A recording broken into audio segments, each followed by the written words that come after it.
রানীহাটের জমিদার সারদা শঙ্করবাবুর বাড়ির বিধবা বধূটির পিতৃকুলে কেহ ছিল না। সকলেই একে একে মারা গিয়াছে। পতিকুলেও ঠিক আপনার বলিতে কেহ নাই, পতিও নাই, পুত্রও নাই। একটি ভাসুরপো সারদা শঙ্করের ছোট ছেলেটি, সেই তাহার চক্ষের মণি। সে জন্মিবার পর তাহার মাতার বহু কাল ধরিয়া শক্ত পীড়া হইয়াছিল। সেই জন্য এই বিধবা কাকী কাদম্বিনী তাহাকে মানুষ করিয়াছে। পরের ছেলে মানুষ করিলে তাহার প্রতি প্রাণের টান আরও যেন বেশি হয়, কারণ তাহার উপরে অধিকার থাকে না, তাহার উপরে কোনো সামাজিক দাবি নাই, কেবল স্নেহের দাবি। কিন্তু কেবলমাত্র স্নেহ সমাজের সমক্ষে আপনার দাবি কোনো দলিল অনুসারে সপ্রমাণ করিতে পারে না এবং চাহেও না।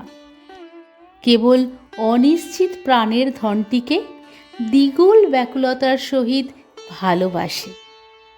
বিধবার সমস্ত রুদ্ধ প্রীতি এই ছেলেটির প্রতি সিঞ্চন করিয়া একদিন শ্রাবণের রাত্রে কাদম্বিনীর অকস্মাৎ মৃত্যু হইল। হঠাৎ কী কারণে তাহার হৃৎস্পন্দন স্তব্ধ হইয়া গেল, সময় জগতের আর সর্বত্রই চলিতে লাগিল। কেবল সেই স্নেহকাতর ক্ষুদ্র কোমল বক্ষটির ভিতর সময়ের ঘড়ির কল চিরকালের মতন বন্ধ হইয়া গেল। পাছে পুলিশের উপদ্রব ঘটে, এই জন্য অধিক আড়ম্বর না করিয়া জমিদারের 4 জন ব্রাহ্মণ কর্মচারী অনতি বিলম্বে মৃতদেহ দাহ করিতে লইয়া গেল। রানীহাটের শ্মশান লোকালয় হইতে বহু দূরে। পুষ্করিণীর ধারে একখানি কুটির এবং তাহার নিকটে একটা প্রকাণ্ড বট গাছ।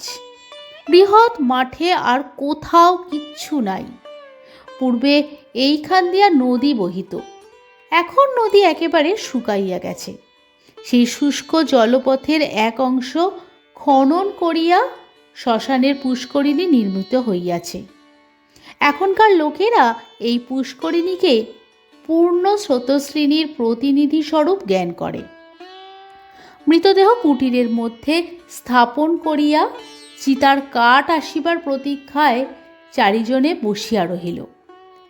সময় এত দীর্ঘ বোধ হইতে লাগিল যে অধীর হইয়া 4 জনের মধ্যে নিতাই এবং গুরুচরণ কাঠ আনিতে এত বিলম্ব হইতেছে কেন দেখিতে গেল। বিধু এবং বনমালী মৃতদেহ রক্ষা করিয়া বসিয়া রহিল। শ্রাবণের অন্ধকার রাত্রি, থমথমে মেঘ করিয়া আছে, আকাশে একটি তারা দেখা যায় না। অন্ধকার ঘরে 2 জনে চুপ করিয়া বসিয়া রহিল। একজনের চাদরে দিয়াশালাই এবং বাতি বাঁধা ছিল। বর্ষাকালের দিয়াশালাই বহু চেষ্টাতেও জ্বলিল না। যে লণ্ঠন সঙ্গে ছিল তাহাও নিভিয়া গেছে। অনেকক্ষণ চুপ করিয়া থাকিয়া একজন কহিল, ভাইরে, এক ছিলিম তামাকের জোগাড় থাকিলে বড় সুবিধা হইত, তাড়াতাড়ি কিছু আনা হয় নাই। অন্য ব্যক্তি কহিল, আমি চট করিয়া এক দৌড়ে সমস্ত সংগ্রহ করিয়া আনিতে পারি। বনমালীর পলায়নের অভিপ্রায় বুঝিয়া বিধু কহিল, মাইরি, আর আমি বুঝি এখানে একলা বসিয়া থাকিব। আবার কথাবার্তা বন্ধ হইয়া গেল। 5 মিনিটকে 1 ঘণ্টা বলিয়া মনে হইতে লাগিল। যাহারা কাঠ আনিতে গিয়াছিল তাহাদিগকে মনে মনে ইহারা গালি দিতে লাগিল। তাহারা যে দিব্য আরামে কোথাও বসিয়া গল্প করিতে করিতে তামাক খাইতেছে, এ সন্দেহ ক্রমশই তাহাদের মনে ঘনীভূত হইয়া উঠিতে লাগিল। কোথাও কিছু শব্দ নাই, কেবল পুষ্করিণী তীর হইতে অবিশ্রাম ঝিল্লি এবং ভেকের ডাক শোনা যাইতেছে। এমন সময় মনে হইল যেন খাটটা ঈষৎ নড়িল, যেন মৃতদেহ পাশ ফিরিয়া শুইল। বিধু এবং বনমালী রাম নাম জপিতে জপিতে কাঁপিতে লাগিল। হঠাৎ ঘরের মধ্যে একটা দীর্ঘ নিঃশ্বাস শোনা গেল। বিধু এবং বনমালী এক মুহূর্তে ঘর হইতে লাফ দিয়া বাহির হইয়া গ্রামের অভিমুখে দৌড় দিল। প্রায় ক্রোশ 1.5 পথ গিয়া দেখিল তাহাদের অবশিষ্ট 2 সঙ্গী লণ্ঠন হাতে ফিরিয়া আসিতেছে।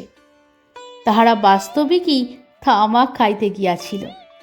কাঠের কোনো খবর জানে না, তথাপি সংবাদ দিল গাছ কাটিয়া কাঠ ফাটাইতেছে, অনতি বিলম্বে রওনা হইবে। তখন বিধু এবং বনমালী কুটিরের সমস্ত ঘটনা বর্ণনা করিল। নিতাই এবং গুরুচরণ অবিশ্বাস করিয়া উড়াইয়া দিল এবং কর্তব্য ত্যাগ করিয়া আসিবার জন্য অপর 2 জনের প্রতি অত্যন্ত রাগ করিয়া বিস্তর ভৎসনা করিতে লাগিল। কাল বিলম্ব না করিয়া 4 জনেই শ্মশানে সেই কুটিরে গিয়া উপস্থিত হইল। ঘরে ঢুকিয়া দেখিল মৃতদেহ নাই, শূন্য খাট পড়িয়া আছে।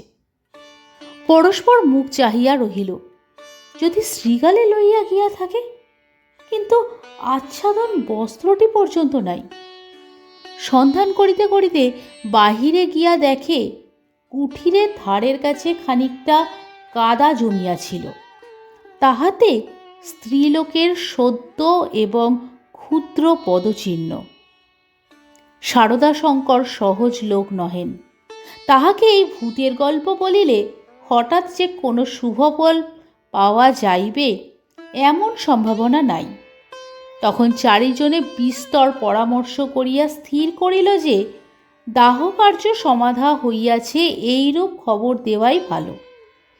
ভোরের দিকে যাহারা কাঠ লইয়া আসিল, তাহারা সংবাদ পাইল বিলম্ব দেখিয়া পূর্বেই কার্য শেষ করা হইয়াছে। কুঠিরের মধ্যে কাষ্ঠ সঞ্চিত ছিল। এ সম্বন্ধে কাহারও সহজে সন্দেহ উপস্থিত হইতে পারে না, কারণ মৃতদেহ এমন কিছু বহুমূল্য সম্পত্তি নহে যে কেহ ফাঁকি দিয়া চুরি করিয়া লইয়া যাইবে। সকলেই জানেন, জীবনের যখন কোনো লক্ষণ পাওয়া যায় না, তখন অনেক সময় জীবন প্রচ্ছন্নভাবে থাকে এবং সময় মতো পুনর্বার মৃতবৎ দেহে তাহার কার্য আরম্ভ হয়। কাদম্বিনীও মরে নাই। হঠাৎ কি কারণে তাহার জীবনের ক্রিয়া বন্ধ হইয়া গিয়াছিল। যখন সে সচেতন হইয়া উঠিল, দেখিল চতুর্দিকে নিবিড় অন্ধকার। চির অভ্যাস মতো যেখানে শয়ন করিয়া থাকে, মনে হইল এটা সে জায়গা নহে। একবার ডাকিল, দিদি। অন্ধকার ঘরে কেহ সাড়া দিল না।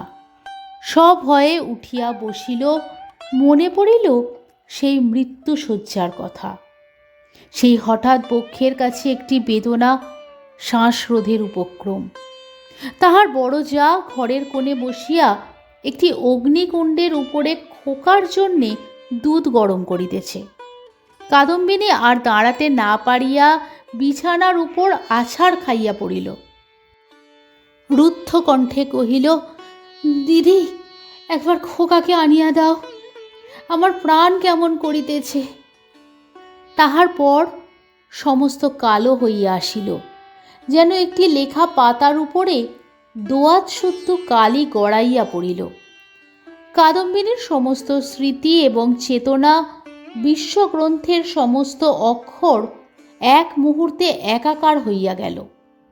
খোকা তাহাকে একবার শেষবারের মতো তাহার সেই সুমিষ্ট ভালোবাসার স্বরে কাকিমা বলিয়া ডাকিয়াছিল কিনা, তাহার অন্তত অজ্ঞাত মরণযাত্রার পথে চিরপরিচিত পৃথিবী হইতে এই শেষ স্নেহ পাথেয়টুকু সংগ্রহ করিয়া আনিয়াছিল কিনা, বিধবার তাহাও মনে পড়ে না।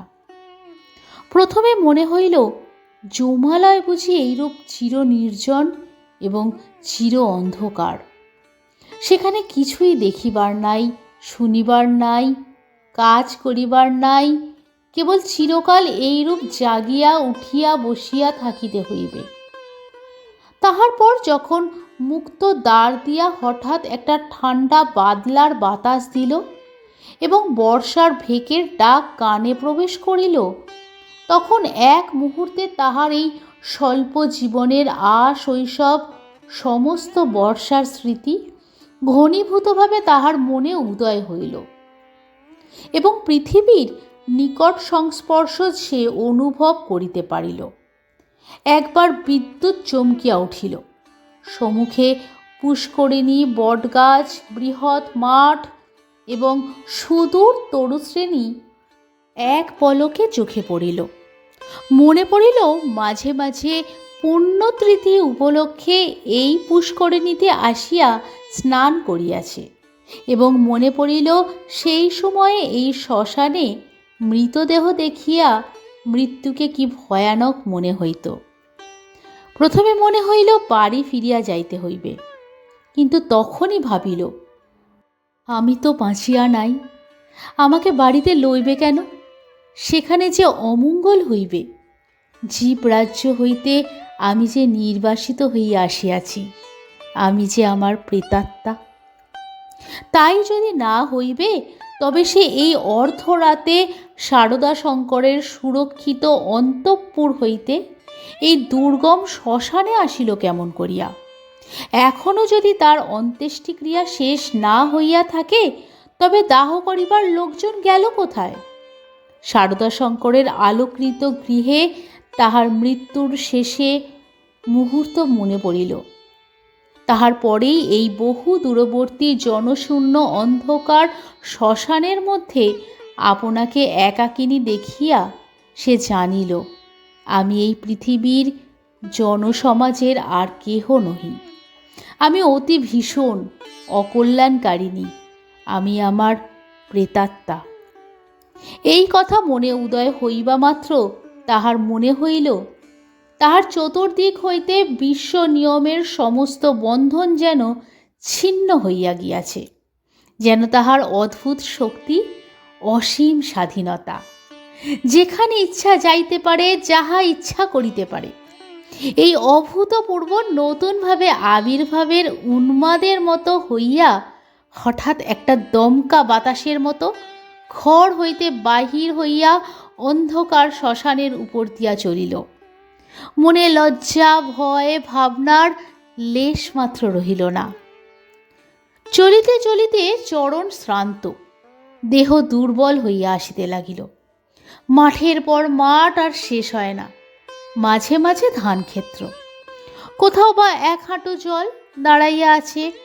যখন ভোরের আলো অল্প অল্প দেখা দিয়াছে তখন অদূরে লোকালয়ের বাঁশঝাড় হইতে দুটো একটা পাখির ডাক শোনা গেল। তখন তাহার কেমন ভয় করিতে লাগিল। পৃথিবীর সহিত, জীবিত মানুষের সহিত এখন তাহার কিরূপ নতুন সম্পর্ক দাঁড়াইছে সে কিছুই জানে না। যতক্ষণ মাঠে ছিল, শ্মশানে ছিল, শ্রাবণ রজনীর অন্ধকারের মধ্যে ছিল, ততক্ষণ সে যেন নির্ভয়ে ছিল, যেন আপন রাজ্যে ছিল।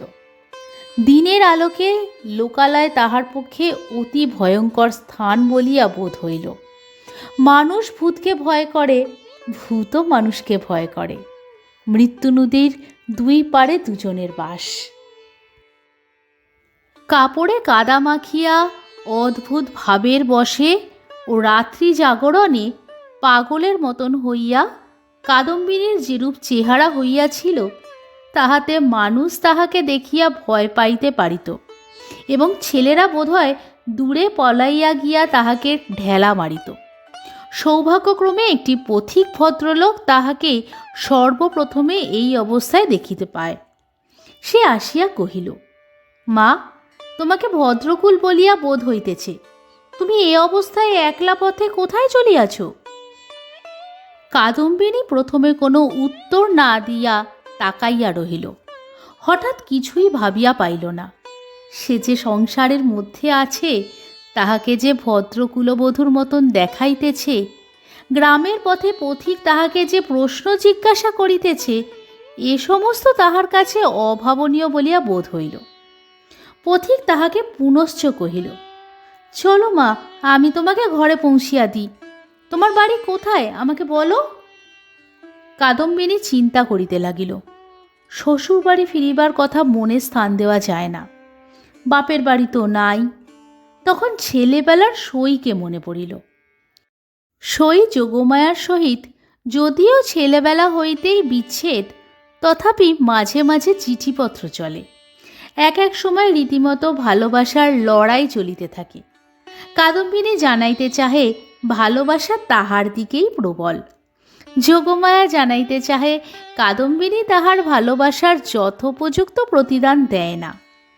কোনো সুযোগে একবার উভয়ে মিলন হইতে পারিলে যে একদণ্ড কেহ কাহাকে চোখের আড়াল করিতে পারিবে না, এ বিষয়ে কোনো পক্ষেরই কোনো সন্দেহ ছিল না। কাদম্বিনী ভদ্রলোকটিকে কহিল, নিশিন্দাপুরে শ্রীপতিচরণবাবুর বাড়ি যাইব। পথিক কলকাতায় যাইতেছিলেন। নিশিন্দাপুর যদিও নিকটবর্তী নহে, তথাপি তাহার গম্যপথেই পড়ে। তিনি স্বয়ং বন্দোবস্ত করিয়া কাদম্বিনীকে শ্রীপতিচরণবাবুর বাড়ি পৌঁছাইয়া দিলেন। দুই সইয়ে মিলন হইল। প্রথমে চিনিতে একটু বিলম্ব হইতেছিল, তারপরে বাল্য সদৃশ্য উভয়ের চক্ষে ক্রমশই পরিস্ফুট হইয়া উঠিল। যোগমায়া কহিল, ও মা, আমার কি ভাগ্য! তোমার যে দর্শন পাইব এমন তো আমার মনেই ছিল না। কিন্তু ভাই, তুমি কি করিয়া আসিলে? তোমার শ্বশুরবাড়ির লোকেরা যে তোমাকে ছাড়িয়া দিল। কাদম্বিনী চুপ করিয়া রহিল। অবশেষে কহিল, ভাই, শ্বশুরবাড়ির কথা আমাকে জিজ্ঞাসা করিও না। আমাকে দাসীর মতন বাড়ির এক প্রান্তে স্থান দিও, আমি তোমাদের কাজ করিয়া দিব। যোগমায়া কহিল, ও মা, সে কি কথা? দাসীর মতন থাকিবে কেন? তুমি আমার সই, তুমি আমার ইত্যাদি। এমন সময় শ্রীপতি ঘরে প্রবেশ করিল।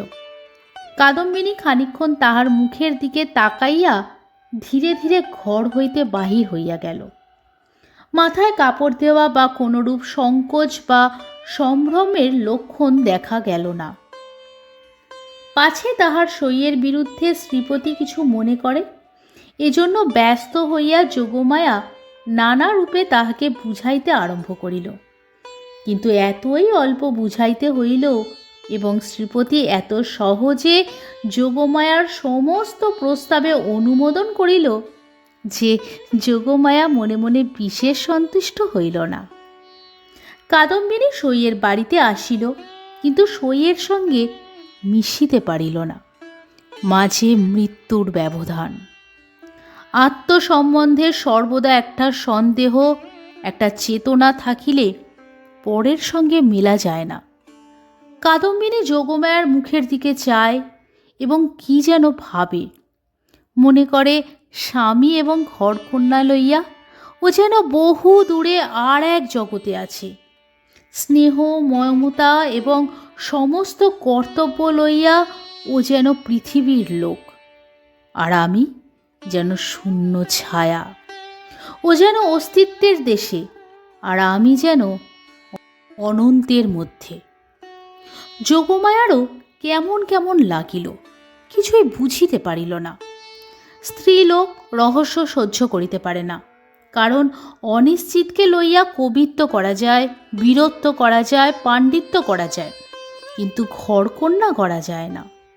এই জন্য স্ত্রীলোক যেটা বুঝিতে পারে না, হয় সেটার অস্তিত্ব বিলোপ করিয়া তাহার সহিত কোনো সম্পর্ক রাখে না, নয় তাহাকে স্বহস্তে নতুন মূর্তি দিয়া নিজের ব্যবহারযোগ্য একটি সামগ্রী গড়িয়া তোলে। যদি দুইয়ের কোনোটাই না পারে, তবে তাহার উপর ভারী রাগ করিতে থাকে। কাদম্বিনী যতই দুর্বোধ হইয়া উঠিল, যোগমায়া তাহার উপর ততই রাগ করিতে লাগিল। ভাবিল, এ কি উপদ্রব স্কন্ধের উপর চাপিল। আবার আর এক বিপদ, কাদম্বিনীর আপনাকে আপনি ভয় করে। সে নিজের কাছ হইতে নিজেই কিছুতেই পলাইতে পারে না। যাহাদের ভূতে ভয় আছে, তাহারা আপনার পশ্চাৎদিগকে ভয় করে। যেখানে দৃষ্টি রাখিতে পারে না, সেইখানেই ভয়। কিন্তু কাদম্বিনীর আপনার মধ্যেই সর্বাপেক্ষা বেশি ভয়, বাহিরে তার ভয় নাই। এই জন্য বিজন দ্বিপ্রহরে সে একা ঘরে একদিন চিৎকার করিয়া উঠিত এবং সন্ধ্যাবেলায় দীপালোকে আপনার ছায়া দেখিলে তাহার গা ছমছম করিতে থাকিত। তাহার এই ভয় দেখিয়া বাড়িশুদ্ধ লোকের মনেও কেমন একটা ভয় জন্মিয়া গেল।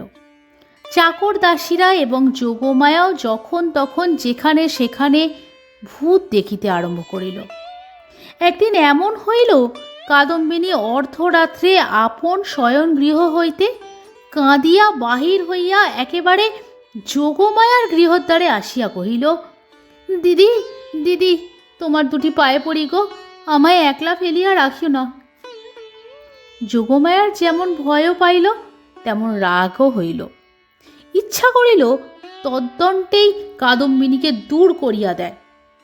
দয়াপরবশ শ্রীপতি অনেক চেষ্টায় তাহাকে ঠান্ডা করিয়া পার্শ্ববর্তী গৃহে স্থান দিল। পরদিন অসময়ে অন্তঃপুরে শ্রীপতির তলব হইল।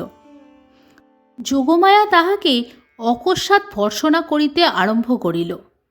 হ্যাঁ গা, তুমি কেমন ধারা লোক! একজন মেয়ে মানুষ আপন শ্বশুর ঘর ছাড়িয়া তোমার ঘরে আসিয়া অধিষ্ঠান হইল, মাসখানেক হইয়া গেল, তবু যাইবার নাম করে না, আর তোমার মুখে যে একটি আপত্তি মাত্র শুনি না।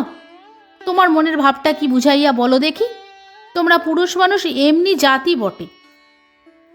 বাস্তবিক সাধারণত স্ত্রী জাতির পরে পুরুষ মানুষের একটা নির্বিচার পক্ষাঘাত আছে, এবং সেজন্য স্ত্রীলোকেরাই তাহাদিগকে অধিক অপরাধী করে।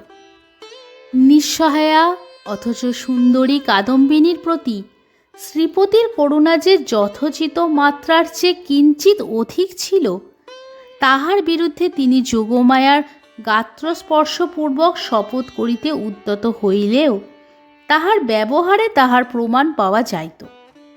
তিনি মনে করিলেন, নিশ্চয়ই শ্বশুরবাড়ির লোকেরা এই পুত্রহীনা বিধবার প্রতি অন্যায় অত্যাচার করিত। তাই নিতান্ত সহ্য করিতে না পারিয়া পলাইয়া কাদম্বিনী আমার আশ্রয় লইয়াছে। যখন ইহার বাপ মা কেহই নাই, তখন আমি ইহাকে কি করিয়া ত্যাগ করি?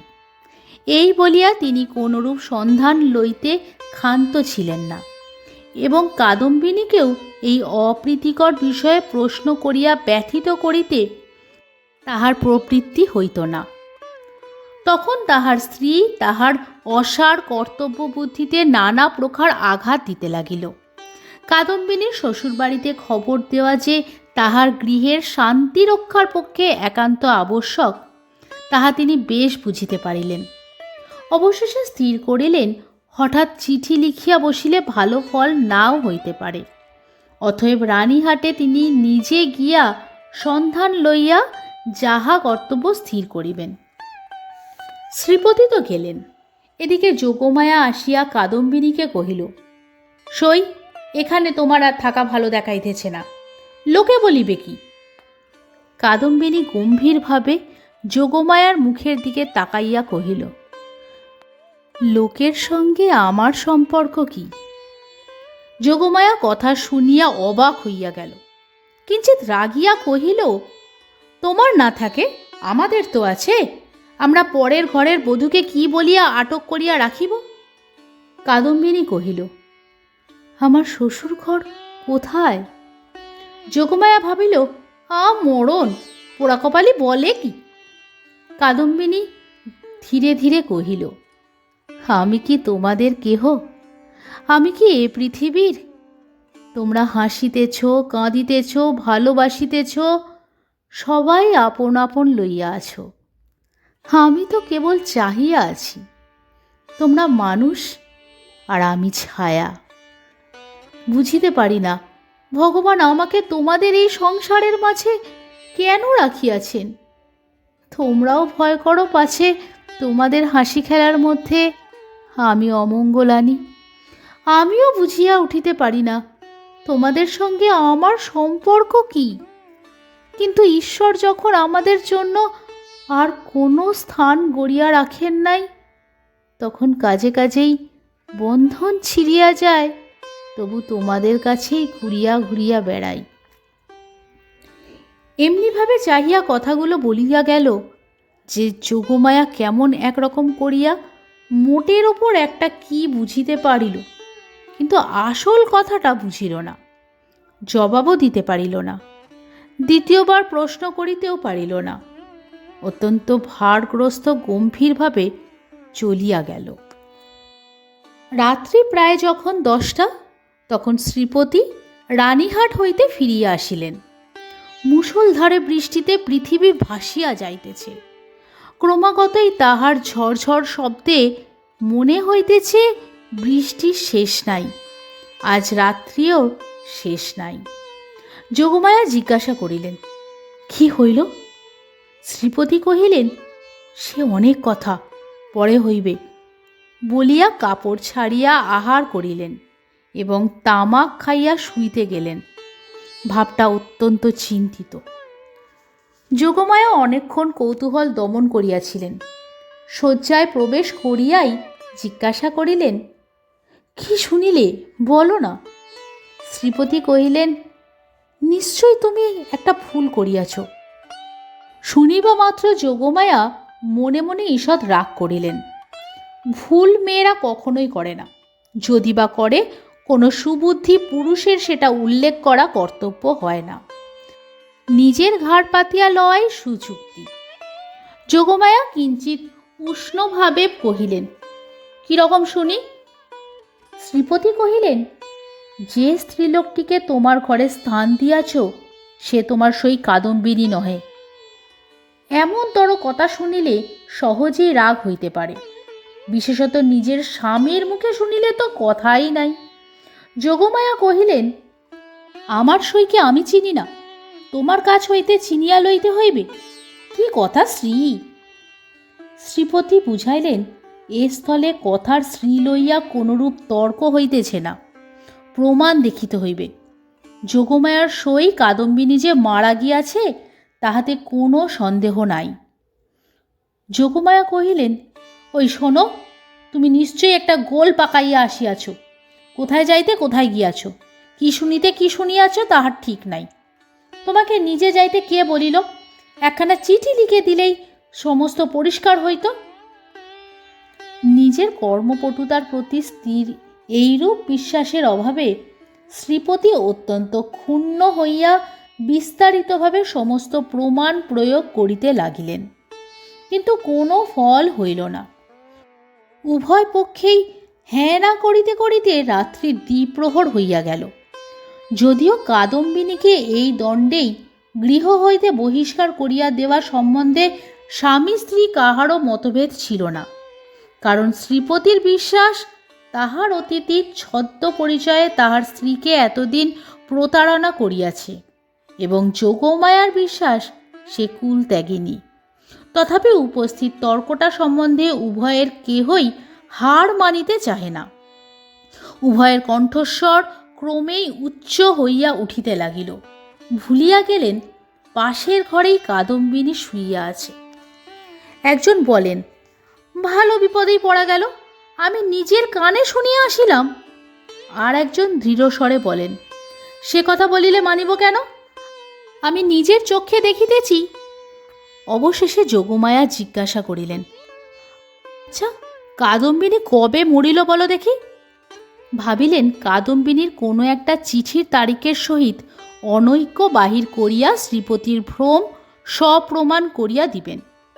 শ্রীপতি যে তারিখের কথা বলিলেন, উভয়ে হিসাব করিয়া দেখিলেন যেদিন সন্ধ্যাবেলায় কাদম্বিনী তাহাদের বাড়িতে আসে সে তারিখ ঠিক তাহার পূর্বের দিনই পড়ে। শুনিবা মাত্র যোগমায়ার বুকটা হঠাৎ কাঁপিয়া উঠিল। শ্রীপতিরও কেমন একটা বোধ হইতে লাগিল। এমন সময় তাহাদের ঘরের দ্বার খুলিয়া গেল।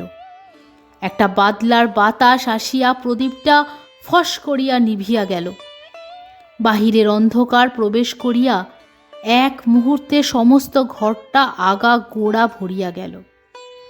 কাদম্বিনী একেবারে ঘরের ভিতরে আসিয়া দাঁড়াইল। তখন রাত্রি 2:30 প্রহর হইয়া গিয়াছে। বাহিরে অবিশ্রাম বৃষ্টি পড়িতেছে। কাদম্বিনী কহিল, সই, আমি তোমার সেই কাদম্বিনী, কিন্তু এখন আমি আর বাঁচিয়া নাই, আমি মরিয়া আছি। যোগমায়া ভয়ে চিৎকার করিয়া উঠিলেন। শ্রীপতির বাক্যস্ফূর্তি হইল না। কিন্তু আমি মরিয়াছি ছাড়া তোমাদের কাছে আর কি অপরাধ করিয়াছি? আমার যদি ইহলোকেও স্থান নাই, পরলোকেও স্থান নাই, ওগো আমি তবে কোথায় যাইব? তীক্ষ্ণ কণ্ঠে চিৎকার করিয়া যেন এই গভীর বর্ষা নিশীথে সুপ্ত বিধাতাকে জাগ্রত করিয়া জিজ্ঞাসা করিল, ওগো আমি তবে কোথায় যাইব? এই বলিয়া মূর্ছিত দম্পতিকে অন্ধকার ঘরে ফেলিয়া বিশ্বজগতে কাদম্বিনী আপনার স্থান খুঁজিতে গেল। কাদম্বিনী যে কেমন করিয়া রানীহাটে ফিরিয়া গেল তাহা বলা কঠিন, কিন্তু প্রথমে কাহাকেও দেখা দিল না। সমস্ত দিন অনাহারে একটা ভাঙা পোড়ো মন্দিরে যাপন করিল। বর্ষার অকাল সন্ধ্যা যখন অত্যন্ত ঘন হইয়া আসিল এবং আসন্ন দুর্যোগের আশঙ্কায় গ্রামের লোকেরা ব্যস্ত হইয়া আপন আপন গৃহ আশ্রয় করিল, তখন কাদম্বিনী পথে বাহির হইল। শ্বশুরবাড়ির দ্বারে গিয়া একবার তাহার হৃৎকম্প উপস্থিত হইয়াছিল, কিন্তু মস্ত ঘোমটা টানিয়া যখন ভিতরে প্রবেশ করিল, দাসী ভ্রমে দাঁড়িরা কোনরূপ বাধা দিল না। এমন সময় বৃষ্টি খুব চাপিয়া আসিল, বাতাসও বেগে বহিতে লাগিল। তখন বাড়ির গৃহিণী শারদা শঙ্করের স্ত্রী তাহার বিধবা ননদের সহিত তাস খেলিতেছিলেন। ঝি ছিল রান্নাঘরে এবং পীড়িত খোকা জ্বরের উপশমে শয়নগৃহে বিছানায় ঘুমাইতেছিল। কাদম্বিনী সকলের চক্ষু এড়াইয়া সেই ঘরে গিয়ে প্রবেশ করিল। সে যে কি ভাবিয়া শ্বশুরবাড়ি আসিয়াছিল জানি না, সে নিজেও জানে না। কেবল এইটুকু জানে যে একবার খোকাকে চক্ষে দেখিয়া যাইবার ইচ্ছা। তাহার পর কোথায় যাইবে, কি হইবে, সে কথা সে ভাবেও নাই।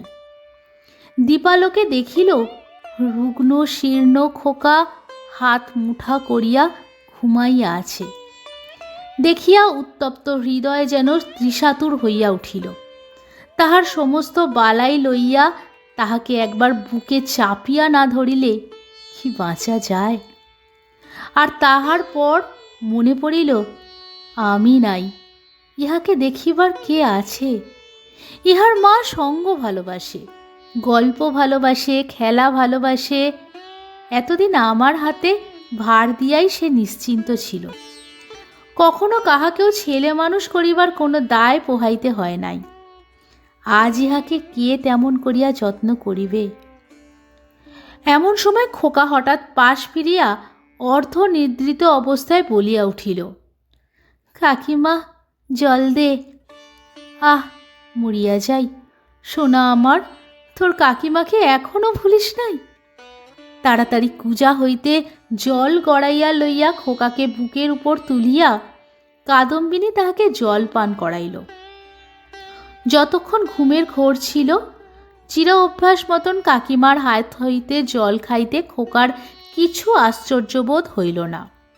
অবশেষে কাদম্বিনী যখন বহুকালের আকাঙ্ক্ষা মিটাইয়া তাহার মুখচুম্বন করিয়া তাহাকে আবার শুয়াইয়া দিল, তখন তাহার ঘুম ভাঙিয়া গেল এবং কাকিমাকে জড়াইয়া ধরিয়া জিজ্ঞাসা করিল, কাকিমা তুই মরে গিয়েছিলি?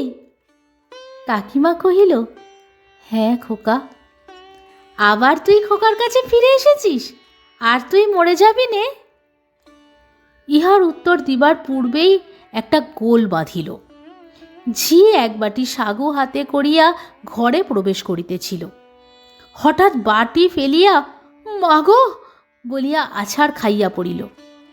চিৎকার শুনিয়া তাস ফেলিয়া গিন্নি ছুটিয়া আসিলেন।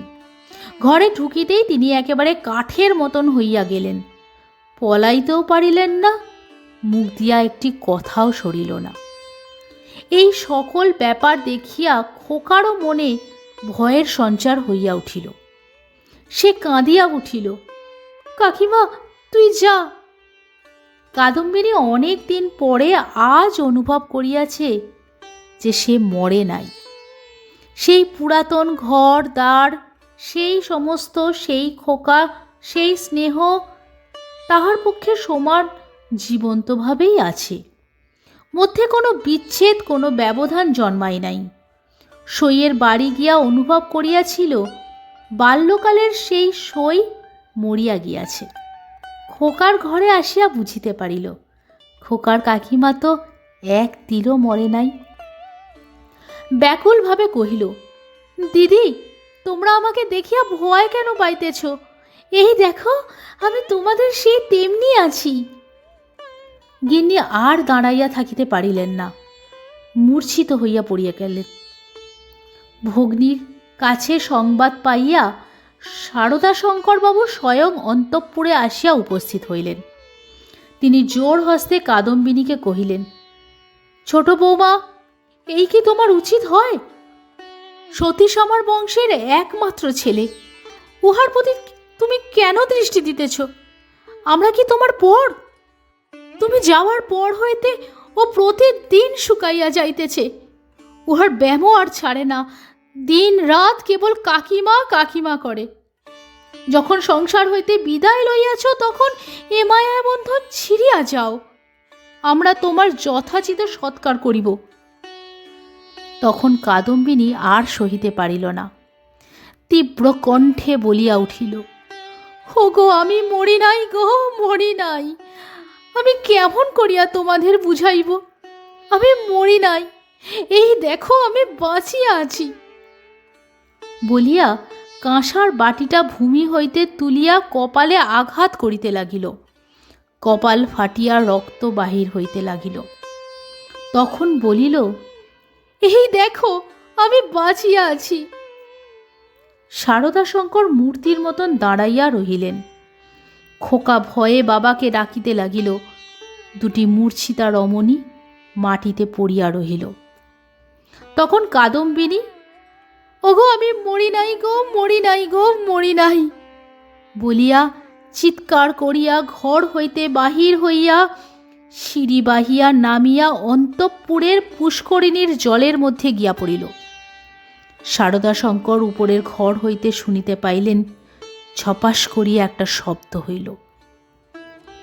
সমস্ত রাত্রি বৃষ্টি পড়িতে লাগিল। তাহার পরদিন সকালেও বৃষ্টি পড়িতেছে, মধ্যাহ্নেও বৃষ্টির বিরাম নাই। কাদম্বিনী মরিয়া প্রমাণ করিল সে মরে নাই। এতক্ষণ শুনছিলেন কবিগুরু রবীন্দ্রনাথ ঠাকুর রচিত ছোট গল্প জীবিত অমৃত। গল্প পাঠে বর্ণালী, উপস্থাপনায় একটি মেয়ের গল্প। গল্প পাঠে কোনো ভুল ত্রুটি থাকলে নিজ গুণে ক্ষমা করে দেবেন।